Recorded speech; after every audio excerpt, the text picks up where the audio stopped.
Hello everyone, welcome back to the channel. India world की सबसे fast growing economies में से एक है और वो यूएस, यूरोप और इवन चाइना को पीछे छोड़ रही है। नेचुरल है, इस इकोनॉमिक ग्रोथ यानी कि जीडीपी ग्रोथ की वजह से स्टॉक मार्केट्स यानी कि बीएसई, सेंसेक्स और निफ्टी 50 भी आउट परफॉर्म कर रहे हैं। आप देखते हैं कि लार्ज कैप, मिड कैप और स्मॉल कैप मार्केट सेगमेंट्स ने अप्रैल 2005 से मई 2024 तक कैसे परफॉर्म किया है। इस चार्ट में आप देख सकते हैं कि निफ्टी 100 टीआरआई जो लार्ज कैप कंपनीज को रिप्रेजेंट करता है, निफ्टी मिड कैप 150 टीआरआई जो मिड कैप कंपनीज को रिप्रेजेंट करता है और निफ्टी स्मॉल कैप 250 टीआरआई जो स्मॉल कैप कंपनीज को रिप्रेजेंट करता है। तीनों इंडिसेस ने इस पीरियड में 15% से ज्यादा का सीएजीआर दिया है।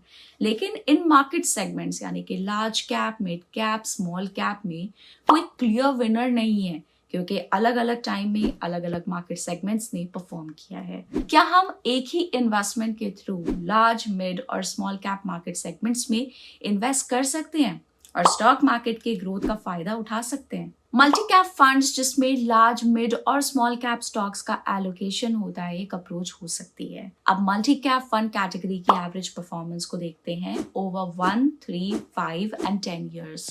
फाइनेंशियल ईयर 24 में मल्टी कैप फंड कैटेगरी ने हाईएस्ट परसेंटेज ग्रोथ देखी, एसेट्स अंडर मैनेजमेंट यानी कि एयूएम में एट 85%। पर पास्ट 10 ईयर्स में किन मल्टी कैप फंड्स ने अच्छा परफॉर्म किया है, हम इसी की बात इस वीडियो में करने वाले हैं। तो आज के वीडियो में हम देखने वाले हैं उन top 3 performing multi cap funds को जिन्होंने अपने बेंचमार्क को 10 सालों में बीट कर दिया है। चलिए शुरू करते हैं।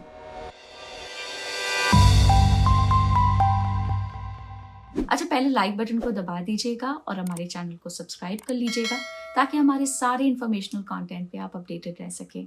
याद रखिए, ये वीडियो प्योरली एजुकेशनल पर्पसेस के लिए है, इसे कोई फाइनेंशियल एडवाइस या रिकमेंडेशन की तरह ना देखें। आइए सबसे पहले समझते हैं कि मल्टी कैप फंड्स क्या होते हैं। मल्टी कैप फंड्स अपने एसेट्स को अलग अलग सेक्टर्स की लार्ज, मिड और स्मॉल कैप कंपनीज में इन्वेस्ट करते हैं।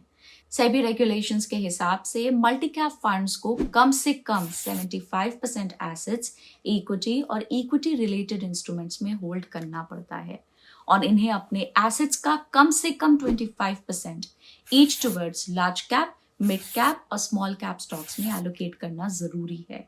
अब इंडियन स्टॉक एक्सचेंजेस पे मार्केट कैपिटलाइजेशन के हिसाब से रैंक की गई फर्स्ट से 100 तक की listed companies large cap companies कहलाती हैं और इंडियन स्टॉक एक्सचेंजेस पे मार्केट कैपिटलाइजेशन के हिसाब से रैंक की गई 101 से 250 तक की listed companies mid cap companies कहलाती हैं और इंडियन स्टॉक एक्सचेंजेस पे मार्केट कैपिटलाइजेशन के हिसाब से 250th रैंक के बाद की listed companies small cap companies कहलाती हैं। मल्टी कैप फंड्स काफी टाइम से हैं, लेकिन इनका प्रेजेंट फॉर्म 2020 में आया।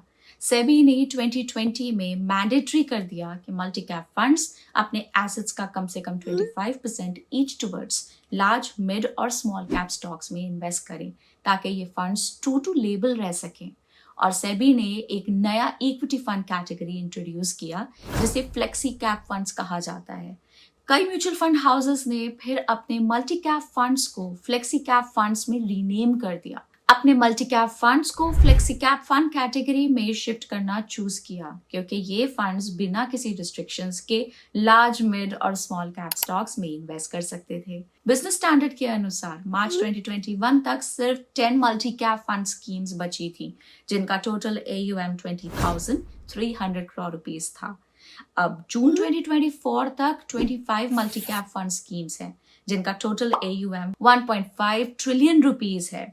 तो आइए देखते हैं पिछले 10 सालों में कौन से हैं वो top 3 performing multi cap funds AMFI के हिसाब से। Top 3 multi cap funds direct plan growth, उनके 10 ईयर रिटर्न्स के बेसिस पे एज ऑफ 5 जुलाई 2024 हैं। लिस्ट में नंबर 1 है quant active fund direct plan growth. सबसे पहले आइए इस फंड के टॉप 5 स्टॉक्स को देख लेते हैं। क्वांट एक्टिव फंड के टॉप 5 स्टॉक्स हैं Reliance Industries at 10.65%, HDFC bank at 6.62%, Adani Power at 4%, Jio Financial Services at 3.8%, and Aurobindo Pharma at 3.77%. आइए फंड की टॉप 5 सेक्टर्स को चेक कर लेते हैं, जो कि हैं petroleum products at 10.65%, pharmaceuticals and biotechnology at 8.06%, banks at 7.94%, finance at 7.9% and power at 6.43%. आइए अब इस फंड के परफॉर्मेंस को बेंचमार्क से कंपेयर कर लेते हैं। Quant active fund direct plan growth ने अपने बेंचमार्क को 1, 3, 5, 7 और 10 इयर्स में बीट किया है। अब समय है फंड के कुछ क्रिटिकल रेशियोज को चेक करने का। क्रिटिकल रेशियोज का मतलब हम Sharpe ratio, beta, standard deviation देखने वाले हैं। सबसे पहला है स्टैंडर्ड डिविएशन। तो ये फंड के पोर्टफोलियो से अराइज होने वाले टोटल रिस्क को मेजर करता है और ये रिस्क को असेस करने का एक कॉम्प्रिहेंसिव टूल है। जब म्यूचुअल फंड्स की बात आती है, ये बताता है कि आपके म्यूचुअल फंड पोर्टफोलियो के रिटर्न्स एक्सपेक्टेड रिटर्न से कितना ज्यादा डिविएट कर रहे हैं बेस्ड ऑन उस फंड का हिस्टोरिकल यानी कि पास्ट परफॉर्मेंस। स्टैंडर्ड डिविएशन जितना कम होगा, म्यूचुअल फंड की वॉलेटिलिटी उतनी कम होगी। Quant active fund direct plan growth का स्टैंडर्ड डिविएशन है 16.06 का। कंपेयर करें मल्टी कैप फंड कैटेगरी के स्टैंडर्ड डिविएशन से, ये दिखाता है कि quant active fund direct plan growth अपने कैटेगरी के कंपैरिजन में ज्यादा वॉलेटाइल है। बीटा की बात करते हैं। एक फंड जिसका बीटा 1 से कम होता है उसे मार्केट से जनरली कम रिस्की माना जाता है। इस फंड का बीटा 1.02 है, जो इंडिकेट करता है कि ये मार्केट से ज्यादा रिस्की है। अब बात करते हैं शार्प रेशियो की। इस फंड के लिए शार्प रेशियो 1.24 है, जो कि इंडिकेट करता है कि हर एक यूनिट ऑफ रिस्क के बदले इस फंड ने 1.24 टाइम्स के एक्सेस रिटर्न्स दिए हैं। अब बात करते हैं इस फंड के पोर्टफोलियो टर्नओवर रेशियो की। यहाँ पे PTR यानी कि पोर्टफोलियो टर्नओवर रेशियो नापता है कि फंड मैनेजर म्यूचुअल फंड की होल्डिंग्स को कितना ऑफन बाय और सेल कर रहे हैं। इस फंड का PTR है 278% एज ऑफ मार्च 2024, जिसका मतलब है कि फंड मैनेजर पोर्टफोलियो होल्डिंग्स को बहुत ऑफन चेंज कर रहे हैं और पोर्टफोलियो में जो स्टॉक्स हैं वो कंसिस्टेंट नहीं हैं। अब बात करते हैं एक्सपेंस रेशियो की। इस फंड का एक्सपेंस रेशियो है 0.62% और फंड का AUM है 10,758 करोड़ रुपीस का एज ऑफ 30th जून 2024। आइए चलते हैं नेक्स्ट फंड पे। Invesco India multi cap fund direct plan growth. सबसे पहले आइए इस फंड के टॉप 5 स्टॉक्स को देख लेते हैं। इस फंड के टॉप 5 स्टॉक्स हैं ICICI bank at 4.19%, TCS at 2.44%, Jio Financial Services at 2.33%, Bharat Electronics at 2.26% and KEI Industries at 2.23%. आइए फंड की टॉप 5 सेक्टर्स को चेक कर लेते हैं।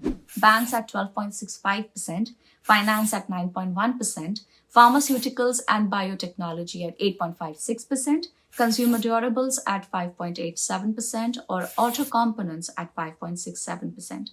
आइए अब इस फंड के परफॉर्मेंस को बेंचमार्क से कंपेयर करते हैं। Invesco India multi cap fund direct plan growth ने अपने बेंचमार्क को 1, 3, 5, 7 और 10 इयर्स में बीट कर दिया है। अब समय है फंड के कुछ क्रिटिकल रेशियोज को चेक करने का। सबसे पहले बात करेंगे स्टैंडर्ड डिविएशन की। Invesco India multi cap fund direct plan growth का स्टैंडर्ड डिविएशन है 13.15%। बीटा की बात करें तो इस फंड का बीटा 0.89 है, जो कि इंडिकेट करता है कि ये मार्केट से कम रिस्की है।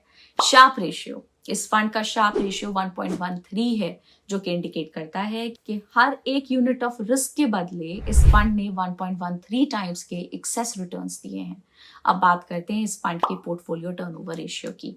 इस फंड का PTR है 77%, जिसका मतलब है कि फंड मैनेजर पोर्टफोलियो होल्डिंग्स को बहुत ऑफन चेंज कर रहे हैं और पोर्टफोलियो में जो स्टॉक्स हैं वो कंसिस्टेंट नहीं है।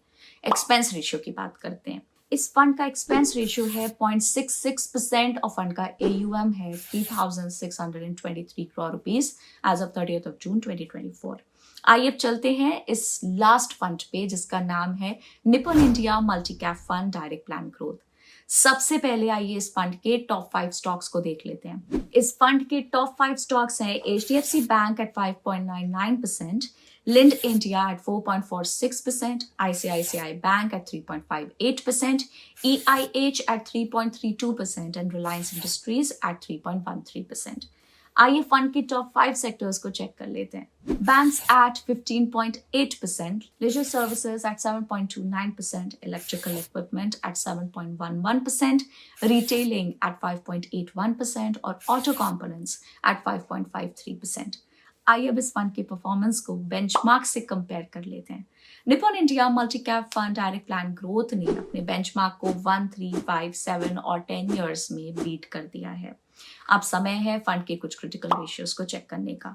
सबसे पहले है स्टैंडर्ड डेविएशन। इस फंड का स्टैंडर्ड डेविएशन है 13.24%। बीटा की बात करें तो इस फंड का बीटा 0.9 है, जो कि इंडिकेट करता है कि ये मार्केट से कम रिस्की है। शार्प रेशियो की बात करें तो इस फंड का शार्प रेशियो है 1.82, जो कि इंडिकेट करता है कि हर एक यूनिट ऑफ रिस्क के बदले इस फंड ने 1.82 टाइम्स एक्सेस रिटर्न्स दिए हैं। अब बात करते हैं इस फंड के पोर्टफोलियो टर्नओवर रेशियो की, यानी कि पीटीआर की। इस फंड का पीटीआर है 26%, जिसका मतलब है कि फंड मैनेजर पोर्टफोलियो होल्डिंग्स को बहुत ऑफन चेंज नहीं कर रहे और पोर्टफोलियो में जो स्टॉक्स हैं वो कंसिस्टेंट रहे हैं। इस फंड का एक्सपेंस रेशियो है 0.81% और फंड का AUM है 34,943 crore rupees as of 30th of June 2024। अब हम अपने वीडियो के एंड में आ चुके हैं। आज हमने जाना 10 इयर्स में top 3 performing multi cap funds कौन से हैं। अब मल्टी कैप फंड्स काफी साइजेबल एलोकेशन मिड और स्मॉल कैप स्टॉक्स में रखते हैं, जो उन्हें रिस्की इन्वेस्टमेंट बना सकते हैं। इसलिए ये उन इन्वेस्टर्स के लिए सूटेबल हो सकता है जिनकी रिस्क टॉलरेंस ज्यादा है। In top 3 performing multi cap funds को एक्सप्लोर करने के बाद क्या आप अपने पोर्टफोलियो में एक मल्टी कैप फंड ऐड करना चाहेंगे? हमें कमेंट्स में बताइए।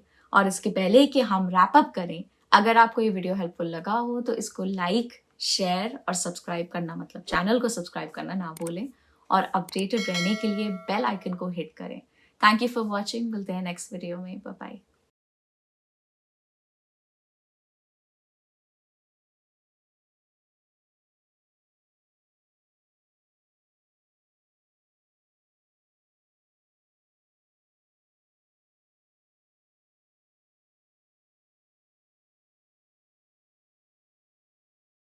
Mutual fund investments are subject to market risks. Read all scheme-related documents carefully.